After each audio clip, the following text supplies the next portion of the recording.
Assalamualaikum dear students, hope you all are fine. Welcome back to my channel. In today's video we will discuss exercise 4.2. In exercise 4.2 basically we have the arithmetic sequence. Arithmetic sequence, main characteristic of arithmetic sequence is that it has common difference. अब common difference होने का क्या मतलब है कि for example अगर मैं ये एक सीक्वेंस लेती हूँ 2 4 6 8 10 और आगे सो ऑन ये चल रहा है, ठीक है, वैल्यूज़। अब देखिए कॉमन डिफरेंस का मतलब ये है कि देखिए 2 से 4 तक का अगर मैं डिफरेंस लेती हूँ ना, 2 और 4 का डिफरेंस, तो 4 माइनस 2 मेरे पास वैल्यू क्या आती है 2, ठीक है। इसी तरह अगर मैं 6 और 8 का डिफरेंस लेती हूँ, हमेशा सेकंड वैल्यू माइनस फर्स्ट करते हैं डिफरेंस के लिए, तो 8 माइनस 6 मेरे पास आंसर आता है 2। अगर मैं इधर से 8 और 10 का डिफरेंस ले लेती हूँ तो 10 माइनस 8 मेरे पास आंसर क्या आता है 2। यानी कि किन्हीं भी दो कंसेक्टिव टर्म्स का मैं डिफरेंस ले लूँ तो मेरे पास आंसर हमेशा सेम आएगा, ठीक है। डिफरेंस का आंसर हमेशा सेम आएगा दो कंसेक्टिव टर्म्स का। अब डिफरेंस आपने लेना किस तरह, उसको हम डी से रिप्रेजेंट करेंगे और ये हमेशा इस तरह होता है कि सेकेंड टर्म आपने पहले लिखनी है, second term minus the first term आपने करना है, ठीक है। सेकेंड टर्म पहले, बाद में फर्स्ट टर्म। अगर आप first term minus second term करेंगे तो फिर शायद सही आंसर ना आए, तो लाजमी second term minus first term करना है। अच्छा, अब सीक्वेंसेस में हम वैल्यूज़ को रिप्रेजेंट किस तरह करते हैं, 4.1 में ये आपने पढ़ा भी होगा कि जैसे ये मेरे पास फर्स्ट टर्म है सीक्वेंस की, फर्स्ट टर्म को मैं क्या लिखूँगी, A1 लिखूँगी। फर्स्ट टर्म को मैं रिप्रेजेंट A1 से करती हूँ। ये सेकेंड टर्म है, सेकेंड टर्म को मैं रिप्रेजेंट करूँगी A2 से। थर्ड टर्म है तो उसको मैं कहूँगी A3, फोर्थ टर्म को मैं कहूँगी A4, फिफ्थ टर्म को मैं कहूँगी A5। अब यहाँ पे आगे अगर मैं 10th टर्म लिखूँ तो मुझे वो पता नहीं है, तो मैं उसको लिख सकती हूँ A10। अगर मुझे nth टर्म को रिप्रेजेंट करना है तो मैं क्या लिखूँगी AN। जैसे फर्स्ट टर्म को मैं A1 लिख सकती हूँ, सेकंड को A2, थर्ड को A3, फोर्थ को A4, उसी तरह nth टर्म को मैं क्या लिखूँगी AN। अब अर्थमेटिक सीक्वेंस का फॉर्मूला डिस्कस कर लेते हैं। इसका मेन फार्मूला देखिए, nth टर्म मैंने आपको बताया ना AN से रिप्रेजेंट होती है। फॉर्मूला nth टर्म को फाइंड करने का क्या है, AN is equals to A1 plus n minus 1 into d. देखिए इसमें अब A1 क्या है आपके पास, फर्स्ट टर्म है, first term of sequence. n आपके पास जो भी नंबर ऑफ टर्म आपने फाइंड करनी है, फॉर एग्जांपल A10 निकालना है तो n की वैल्यू 10 हो जाएगी। फॉर एग्जांपल आपने A50 निकालना है तो n की वैल्यू क्या हो जाएगी, 50 हो जाएगी। और d आपके पास क्या है, डिफरेंस। तो मेन ये दो चीज़ें हैं, A1 और D, जो आपके पास नोन हो तो आप अर्थमेटिक सीक्वेंस की कोई भी टर्म निकाल सकते हैं। अब ये ऊपर वाली एग्जांपल में ही अगर हम देखें तो अगर मुझे इसकी टर्म निकालनी है, चलें अब हम एक्सरसाइज स्टार्ट करते हैं। एक्सरसाइज के क्वेश्चंस करते जाते हैं तो आपको क्लियर आइडिया होता जाएगा कि किस तरह से आपने सॉल्व करना है। अब मुझे 15th टर्म निकालनी है AP की। क्वेश्चन नंबर 1 में AP आपके पास अर्थमेटिक प्रोग्रेशन होता है। प्रोग्रेशन वर्ड यूज़ करें या सीक्वेंस वर्ड यूज़ करें, दोनों सेम होते हैं, अर्थमेटिक प्रोग्रेशन भी और अर्थमेटिक सीक्वेंस भी। आपने 15th टर्म निकालनी है, इट मीन्स कि आपने A15 फाइंड करना है। जब A15 आपके पास पता चल गया तो इट मीन्स n की वैल्यू आपके पास 15 है। अब इस अर्थमेटिक सीक्वेंस से हमें क्या पता चलता है, इसकी पहली टर्म हमारे पास क्या है 2, A1 की वैल्यू भी आ गई हमारे पास, और हमें क्या टर्म चाहिए थी, हमें D चाहिए था, डिफरेंस। तो डिफरेंस किस तरह से आता है, हमेशा second term minus first term. देखिए ये सेकेंड टर्म A2 होती है, फर्स्ट टर्म आपके पास A1 होती है, तो आपने किस तरह से डिफरेंस का फॉर्मूला लिखना है, A2 माइनस A1। A2 की वैल्यू है 5 माइनस 2, आपके पास आंसर आता है 3। डिफरेंस हमारे पास 3 आ गया। अब हमने A15 निकालना है ना, तो AN का फॉर्मूला कि A1 plus n minus 1 into d. N की जगह 15 पुट करें, A1 की जगह उसकी वैल्यू 2 प्लस n की जगह पे आ जाएगा 15 माइनस 1 और d की वैल्यू क्या है 3। इसको आप सॉल्व करेंगे कैलकुलेटर में, एज इट इज़ बेशक पुट करें तो आपके पास आंसर आता है 44। इन्हीं ब्रैकेट d की वैल्यू आपके पास 3 है। इसी तरह ब्रैकेट्स के साथ पुट करें, सेम ब्रैकेट्स आपने इसी तरह डालने हैं, पुट करेंगे आपके पास आंसर आता है 44। यानी कि इस अर्थमेटिक सीक्वेंस की 15th टर्म 44 है। अब क्वेश्चन नंबर 2 में गिवन है कि अर्थमेटिक प्रोग्रेशन की फर्स्ट टर्म 8 है। इसको लिख लें सबसे पहले, A1 आपके पास 8 आया, 21st टर्म 108 है, A21 आपके पास 108 है और फाइंड क्या करना है हमने, A7 फाइंड करना है, ठीक है। तो A7 फाइंड करना है, तो यहाँ से आपको पता चल गया n की वैल्यू 7 है, ठीक है। A1 की वैल्यू 8 आपको गिवन है और A21 की वैल्यू 108 है। तो सबसे पहले अगर मैं A7 के लिए फॉर्मूला ओपन करूँ तो A7 is equals to A1, जो हमारे पास बेसिक फार्मूला था वो अब आपने याद रखना है, AN is equals to A1 plus n-1 into d, ठीक है। तो यहाँ पे मैं क्या कर रही हूँ, n की जगह 7 पुट कर रही हूँ, A1 अभी मैंने इसी तरह लिख दिया, नेक्स्ट स्टेप में इसकी वैल्यू पुट कर दूँगी, प्लस n की जगह आ गया 7-1 इंटू डी की वैल्यू अननोन है तो d आ गया, A1 की वैल्यू 8 प्लस 6d आ रही है, ठीक है। तो देखिए अभी d मेरे पास अननोन है, d मुझे फाइंड करना है। A1 को तो मैंने यूज़ कर लिया, ये जो इन्फॉर्मेशन गिवन थी ये यूज़ कर लिया है, ये वाली जो इन्फॉर्मेशन गिवन है ये अभी तक मैंने यूज़ नहीं की। अगर इसको मैं इस्तेमाल करूँ तो मेरे पास d की वैल्यू आ सकती है, जब d की वैल्यू आ जाएगी तो मैं इसमें पुट करूँगी और फिर मेरे पास A7 निकल आएगा, ठीक है। अब A21 को अगर मैं A21 का फॉर्मूला खोलूँ तो A21 इज इक्वल्स टू, अब ये मैं क्या कर रही हूँ, फॉर डी सॉल्व कर रही हूँ, डी फाइंड करने के लिए। A21 का फॉर्मूला अगर मैं खोलूँ इसी तरह से तो A1 प्लस n की वैल्यू आ गई 21 माइनस 1 इंटू डी, तो A1 की वैल्यू है 8 प्लस 20d, और देखिए A21 की भी वैल्यू हमें नोन है 108, ठीक है। तो इसको आप सॉल्व करें, 8 दूसरी तरफ जाके माइनस हो जाएगा तो 100 रह गया इक्वल टू 20d, तो d की वैल्यू 5, ठीक है। अब देखिए d आ गया, हमें यहाँ पे d मिसिंग था, d अननोन था इक्वेशन a में, इसीलिए A7 की मैं वैल्यू नहीं निकाल सक रही थी। इसको मैं यहीं पे लिख रही हूँ कि put value of d in equation a, तो इसको आप पुट करेंगे तो आपके पास आएगा A7 is equals to 8 plus 6 into 5 और ये 8। अब देखिए क्वेश्चन नंबर 3 में आपको गिवन है find the number of terms in AP। तो देखिए आपने AN का फॉर्मूला पढ़ा हुआ है, AN is equals to A1 plus n-1 into d, जिसमें A1 फर्स्ट टर्म होता है, D डिफरेंस होता है और n मैंने आपको बताया था जोन सी भी नंबर ऑफ टर्म आप लिख रहे हैं वो आपके पास n की वैल्यू होती है। तो यहाँ पे आपने नंबर ऑफ टर्म निकालनी है, बाकी आपके पास चीज़ें नोन है। जिस तरह देखिए फर्स्ट टर्म आपके पास A1 नोन है 6, डिफरेंस आपके पास होता है A2 माइनस A1, ये आपके पास हो गया 9 माइनस 6 3, ठीक है। और अब ये जो लास्ट टर्म मौजूद है देखिए ये आपके पास nth टर्म हुई ना, अभी आपको इसका तो पता है ये फर्स्ट टर्म है, ये सेकंड है, ये थर्ड है, ये A1 है, A2 है, A3 है, लेकिन इसका आपको नहीं पता कि ये कौन सी टर्म है। तो मैं इसको कह सकती हूँ कि AN, इसका ये नंबर मुझे नहीं मालूम कि इस टर्म का नंबर क्या है, तो AN इज इक्वल्स टू 78 और मुझे यही नंबर ऑफ टर्म फाइंड करने के लिए कहा है जो अननोन है। तो मैं यहाँ पे ज़रा फॉर्मूला ओपन करती हूँ AN का, इस साइड पे मैं AN का फॉर्मूला ओपन करूँगी, AN is equals to A1 plus n-1 into d. अब देखिए A1 की वैल्यू मेरे पास है 6 प्लस n-1 और d की वैल्यू है 3, ठीक है। AN की वैल्यू मेरे पास है 78, वो भी मैंने लिख दी। कर लें 78 is equals to 6 plus 3n-3, ठीक, 8 इज इक्वल्स टू 6 माइनस 3, आपके पास 3 बचता है, 3 प्लस 3n, इस 3 को दूसरी तरफ ले जाएं तो 78 माइनस 3 आपके पास 75 आएगा इज इक्वल्स टू 3n, तो n की वैल्यू आपके पास आ जाएगी 75 divided by 3 which is equals to 25, n is equals to 25। It means कि ये जो टर्म है ये 25th टर्म है इस सीक्वेंस की।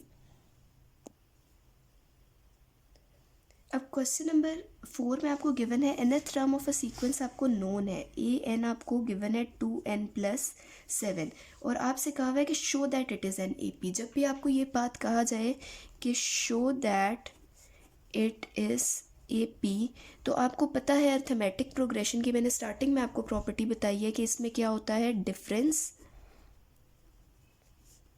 कॉमन होता है, ठीक है। तो आपने क्या करना है, आपने दो कंसेक्टिव टर्म्स का डिफरेंस लेना है, एक D1 ले लें आप A2 माइनस A1, ठीक है। इसी तरह आप D2 ले लें A3 माइनस A2, कोई दो टर्म्स का डिफरेंस ले लें आप, ठीक है। दो टर्म्स का डिफरेंस लेंगे आपके पास दो डिफरेंसेस की वैल्यूज़ आएंगी, अगर वो वैल्यूज़ सेम आती हैं तो इट मीन्स कि वो अर्थमेटिक प्रोग्रेशन है, अगर वो डिफरेंस की वैल्यूज सेम नहीं आती तो इट मीन्स कि वो अर्थमेटिक प्रोग्रेशन नहीं है, ठीक है।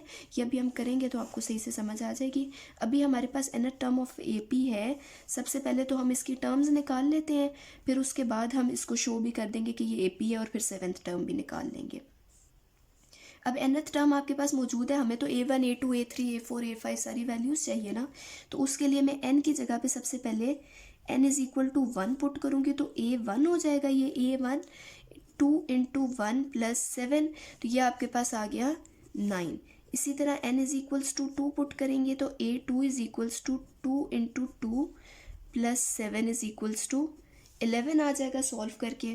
इसी तरह n is equal to 3 put करेंगे तो a3 is equals to 2 into 3 plus 7, ये सॉल्व होके आपके पास बनता है 13। और इसी तरह आप n को 4 5 6 सो ऑन सारा पुट करती जाएंगी, आपके पास वैल्यूज़ आती जाएंगी, ठीक है। तो अब मेरे पास सीक्वेंस बन गया, इसको मैं लिख लेती हूँ ये सारी टर्म्स।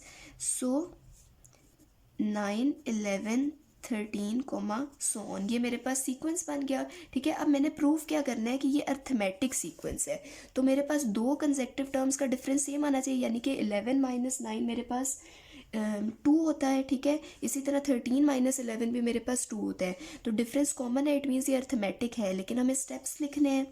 तो for AP difference is common, यही चीज़ होती है। तो अब हम D लिखेंगे, D इज़ इक्वल्स टू, एक आप D1 लिख लें और फिर D2, दो डिफरेंसेस निकाल लीजिएगा, फिर वो सेम आएंगे तो आप लिख दीजिएगा कि ये कॉमन डिफरेंस है। D1 आपके पास ये सेकंड और फर्स्ट टर्म को कर लें, A2 माइनस A1 आपके पास 11 माइनस 9 2 आंसर आता है। इसी तरह D2 निकाल लें, अब ये लास्ट दो टर्म्स का ले लें, A3 माइनस A2, ये हो जाएगा 13 minus 11 which is equals to 2। तो दोनों डिफरेंसेस सेम आए हैं, तो as D1 is equal to D2, so it is an AP, ये प्रूव हो गया।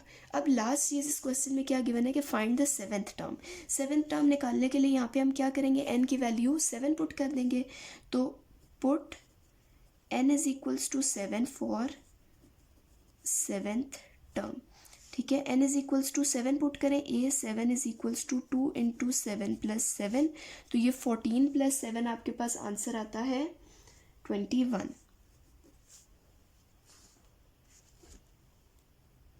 क्वेश्चन नंबर 5 में भी दो पार्ट्स हैं। सबसे पहले आपसे कहा हुआ है कि show that the sequence is an AP।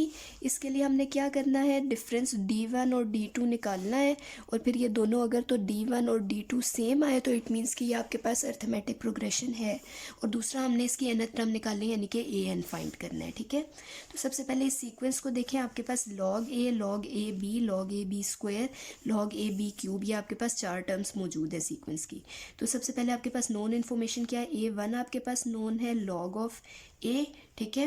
अब आपने क्या करना है, आपने इसको प्रूव करना है कि ये AP है, तो मेरे पास डिफरेंस में निकालूंगी। सबसे पहले D1 is equals to A2 minus A1 कर लें, पहली दो टर्म्स का डिफरेंस कर लें, ठीक है। तो log of AB minus log of A, ठीक है। अब आपने log की प्रॉपर्टी पढ़ी हुई है कि जब भी log of A minus log of B हो रहा हो तो हम इसे लिख सकते हैं log of A divided by B, ऐसे लिख सकते हैं ना। इसी तरह अगर आपके पास हो log of A plus log of B, तो इसको आप लिख सकती हैं log of A multiplied by B। ये दो प्रॉपर्टीज़ आपने log की पढ़ी हुई है, ये हम इसमें यूज़ करेंगे। अब देखिए ये माइनस हो रहे हैं, तो मेरे पास क्या होगा, log of AB divided by A, ये दोनों कैंसिल हो गया, आपके पास आंसर आता है log ऑफ B, ठीक है। इसी तरह अगर मैं D1 मैंने फाइंड किया, अब मैं D2 निकालना चाहूँ तो D2 मेरे पास क्या होगा, मैं अब पहली दो टर्म्स का पहले मैंने डिफरेंस किया था, मैं आखिरी दो टर्म्स का भी कर सकती हूँ या मैं इन दो टर्म्स का भी कर सकती हूँ, ठीक है, जैसे आपको सही लगे। मैं अभी इन दो टर्म्स का कर लेती हूँ जिस तरह पिछले क्वेश्चन में हमने किया था। अब ये A1 ये पहली टर्म थी, ये A2 दूसरी टर्म है, ये A3 तीसरी टर्म है। अब मैंने पहली दो टर्म्स का कर लिया है, अब मैं दूसरी और तीसरी टर्म का करूँगी। तो A3 माइनस A2 में हमेशा आपने बाद वाली टर्म डिफरेंस में पहले लिखनी है, second term minus the first करना है। तो अब A3 की वैल्यू क्या है, इसकी value log of AB square, तो B और B एक स्क्वायर से कैंसिल हो जाएगा, तो log ऑफ B बचेगा। तो आपके पास D1 भी log B था, D2 भी log B है, तो D1 is equals to D2 आपके पास प्रूव हो गया, ठीक है। सो it is an AP, arithmetic progression prove हो गया। अब आपने इसकी nth टर्म निकालनी है। फॉर nth टर्म अब हम सॉल्व करेंगे। फॉर nth टर्म अब nth टर्म के लिए हम सेम वही ए एन का फॉर्मूला लगाएंगे, a one plus n minus one into d. ठीक है, ए एन की वैल्यू हमने फाइंड करनी है, ए वन डी हमारे पास नोन है, ए वन और d. A n is equals to, a one की वैल्यू है log of a plus n minus one और डी की वैल्यू है लॉग ऑफ बी। ठीक है, अब सबसे पहले इसको मल्टीप्लाई करवा लें, लॉग बी इन दोनों टर्म से मल्टीप्लाई हो रहा है तो log a plus n log b minus log b आता है। ठीक है, अब देखें आपने लॉग की एक ये प्रॉपर्टी भी पढ़ी हुई है कि अगर आपके पास ऐसे हो लॉग ऑफ बी और यहाँ पे आपके पास कोई भी वैल्यू मल्टीप्लाई हो रही हो तो आप क्या करते हैं, जो भी ये वैल्यू मल्टीप्लाई हो रही है ये इसकी पावर में ले जाते हैं तो log b raise to the power a हो जाता है। ये आपने चीज़ पढ़ी हुई है ना, तो log of a plus log of b raise to the power n हो जाएगा, ये एन इसकी पावर में चला जाएगा माइनस लॉग बी। ठीक है, अब आपके पास ये क्या होगा, लॉग ए और लॉग बी ये दोनों ऐड हो रहे हैं तो हम इसको किस में लिख देंगे, ए की लॉग में और मल्टीप्लिकेशन में लिख देंगे। ठीक है, दोनों को मल्टीप्लिकेशन की फॉर्म में लिख दिया, माइनस लॉग ऑफ बी। अब ये दोनों क्योंकि माइनस हो रहे हैं तो ये बी डिवाइड हो जाएगा इसमें, एक लॉग के अंदर a b n divided by b. तो इसको अब मैं ऐसे लिख सकती हूँ log of a b n, इस बी को यहाँ डिनोमिनेटर से न्यूमिनेटर में लेके जाऊँ तो बी की पावर माइनस वन हो जाएगा। तो लॉग ऑफ ए, ये बेसिस सेम है, पावर्स ऐड हो जाएंगी तो n माइनस वन हो गया, तो ये आपके पास nth टर्म की वैल्यू आ गई। ठीक है, ए एन की वैल्यू आ गई।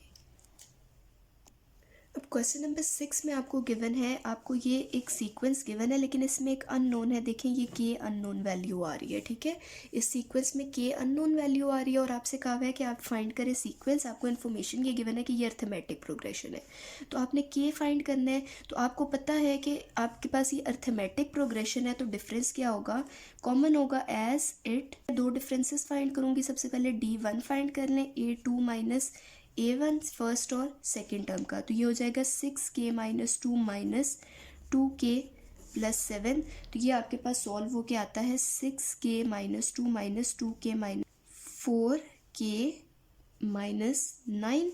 ठीक है, इसी तरह आप D2 फाइंड कर लें, आप D2 लास्ट दो टर्म्स का निकाल लें, इन दो टर्म्स का, तो ये हो जाएगा A3 minus A2 k minus 2। ठीक है, अब ये देखिए ये दो डिफरेंसेस की वैल्यूज़ आपके पास आ गई हैं। ठीक है, ये आपको सेम नहीं नज़र आ रही, क्यों सेम नहीं है, क्योंकि हमारे पास के अननोन है। अगर इसमें के की वैल्यू मुझे पता हो वो मैं डालूं तो फिर मेरे पास ये आंसर सेम आएंगे।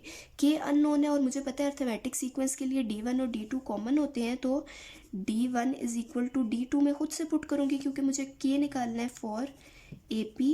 D1 is equals to D2, D1 की वैल्यू है 4k minus 9 is equals to 2k minus 2। यहाँ से ये हो जाएगा 4k minus 2k is equals to minus 2 plus 9। ठीक है, ये सॉल्व होके आपके पास बनता है 2k इज इक्वल्स टू 7, तो k की वैल्यू आपके पास आ गई 7 डिवाइडेड बाय 2। ठीक है, k की वैल्यू आ गई। अब आपको क्वेश्चन में गिवन था ऑल्सो फाइंड द सीक्वेंस। ठीक है, क्वेश्चन में हमें गिवन था ऑल्सो फाइंड द सीक्वेंस, तो देखो ये सीक्वेंस आपको गिवन है, हमने खाली इसमें के की वैल्यू डालनी है तो हमारे पास सीक्वेंस आ जाएगा ना।